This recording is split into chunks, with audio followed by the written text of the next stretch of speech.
तो देखिए, बिहार में कभी भी विधानसभा चुनाव का विगुल बज सकता है, लेकिन उससे पहले निर्वाचन आयोग की टीम पटना में एक्टिव हो गई है। शनिवार को 12 राजनीतिक दलों के साथ बैठक की गई, जिसमें ज्यादातर पार्टियों ने चुनाव ज्यादा से ज्यादा 2 चरणों में कराने की मांग की है। अब चुनाव को लेकर के किस पार्टी की क्या राय है, दिखाते हैं इस रिपोर्ट के जरिए। बिहार विधानसभा चुनाव को लेकर जिस पल का इंतजार सबको है, वो वक्त अब नजदीक आ गया है। सियासी गहमा गहमी के बीच निर्वाचन आयोग ने चुनाव की तैयारियां तेज कर दी। चुनाव की तैयारी को अंतिम रूप देने में जुटे मुख्य निर्वाचन आयुक्त ने शनिवार को 12 राजनीतिक दलों के साथ बैठक की। चर्चा के दौरान लगभग सभी बड़ी पार्टियों ने कम से कम चरण में चुनाव कराने की मांग की। जेडीयू ने की 1 चरण में चुनाव की मांग, तो आरजेडी ने 2 चरण में चुनाव की मांग की। बीजेपी का सुझाव है कि 1 से 2 चरण में ही चुनाव हो। कांग्रेस पार्टी भी यही चाहती है कि कम से कम चरण में चुनाव संपन्न हो। हम लोगों ने 1 फेज के लिए सुझाव दिया है कि 1 फेज में चुनाव बिहार में हो, क्योंकि बिहार में कानून व्यवस्था दुरुस्त है, कोई नक्सलिज्म का इशू नहीं है। अगर महाराष्ट्र में 1 फेज में चुनाव हो सकता है तो बिहार में 1 फेज में चुनाव क्यों नहीं हो सकता? सत्ताधारी जनता दल यूनाइटेड के राष्ट्रीय कार्यकारी अध्यक्ष संजय झा की दलील है कि बिहार में कानून व्यवस्था की स्थिति बेहतर है। यदि महाराष्ट्र में 1 चरण में चुनाव हो सकते हैं तो बिहार में क्यों नहीं? सियासी दल के प्रतिनिधियों के साथ बैठक के बाद निर्वाचन आयोग ने भी बयान जारी कर बताया कि राजनीतिक दलों ने कम से कम चरणों में चुनाव कराने का सुझाव दिया है। साथ ही छठ पर्व के तुरंत बाद चुनाव के लिए वोटिंग की भी मांग की है, ताकि छठ पर्व के दौरान बाहर से आने वाले मतदाताओं को वोट डालने की सुविधा मिल सके। मतदान है वो 1 से 2 फेज में 2 फेज तक में करवा लिया जाए, क्योंकि ज्यादा फेज होने से इस पर जो है मतदाता को भी और जो हमारे उम्मीदवार होते हैं उनका भी खर्च भी बढ़ता है। भारतीय जनता पार्टी ने चुनाव प्रक्रिया को लंबा नहीं खींचने की बात कही है। साथ ही मतदान केंद्रों पर बुर्का पहनने वाली महिलाओं के चेहरों का मिलान उनके वोटर आई कार्ड से कराने की मांग की है, ताकि केवल योग्य और सही मतदाता ही वोट डाल सके। वहीं बैठक में आरजेडी ने एसआईआर के मुद्दे को भी उठाया और निर्वाचन आयोग से वोटर लिस्ट रिवीजन में काटे गए नामों की जानकारी मांगी। साथ ही 1 परिवार 1 बूथ की भी मांग की गई।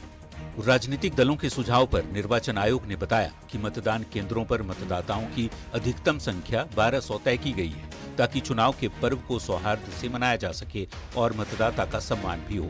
राजनीतिक दल जनतंत्र की आधारशिला हैं, इसलिए पारदर्शी चुनाव में भागीदारी सुनिश्चित करें। अब हर किसी को इस बात का इंतजार है कि आयोग बिहार चुनाव की तारीखों का ऐलान कब करता है और चुनाव कितने चरण में होते हैं। पटना संवाददाता रवि एस नारायण और धर्मेंद्र कुमार के साथ ब्यूरो रिपोर्ट, न्यूज़ 18। और पटना से बड़ी खबर, जहां बीजेपी चुनाव समिति की बैठक हुई। बीजेपी प्रदेश अध्यक्ष दिलीप जायसवाल का बयान सामने आया कि 60 सिटिंग सीट पर हमने चर्चा की है। जिस सिटिंग सीट के विधायक का प्रदर्शन अच्छा है, उनके खिलाफ माहौल नहीं है, उन्हें अगली बार भी मौका मिलेगा। कुछ सिटिंग विधायक के खिलाफ माहौल है तो उस पर भी गंभीरता से विचार होगा। महिलाओं और युवाओं को प्राथमिकता दी जाएगी। जो बची हुई सीट है उस पर आज चर्चा करने की बात जायसवाल ने कही है। और साथ ही ये भी कहा कि एनडीए में कोई बड़ा भाई और छोटा भाई नहीं है। एनडीए पूरी एकजुटता के साथ चुनाव लड़ेगा और जीतेगा भी।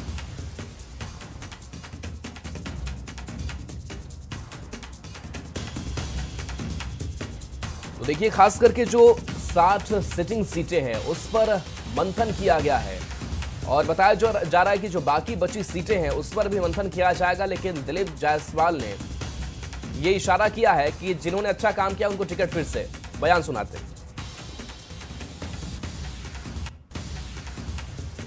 आज हम लोगों ने करीब 60 सीट पर चर्चा हम लोग कर पाए, सिटिंग सीट पर, बचे हुए सिटिंग सीट पर, और जो हारा हुआ हमारा सीट है जिस पर कि बीजेपी पिछले बार 2020 में लड़ी थी, उस पर कल फिर चर्चा होगी और कल फिर 6 बजे से चुनाव समिति की बैठक होगी। आज 60 सीट पर चर्चा हुई है।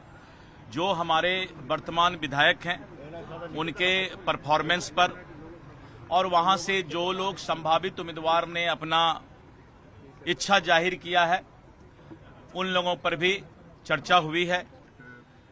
टिकट में तो हमारा 3-4 तरह का क्राइटेरिया है।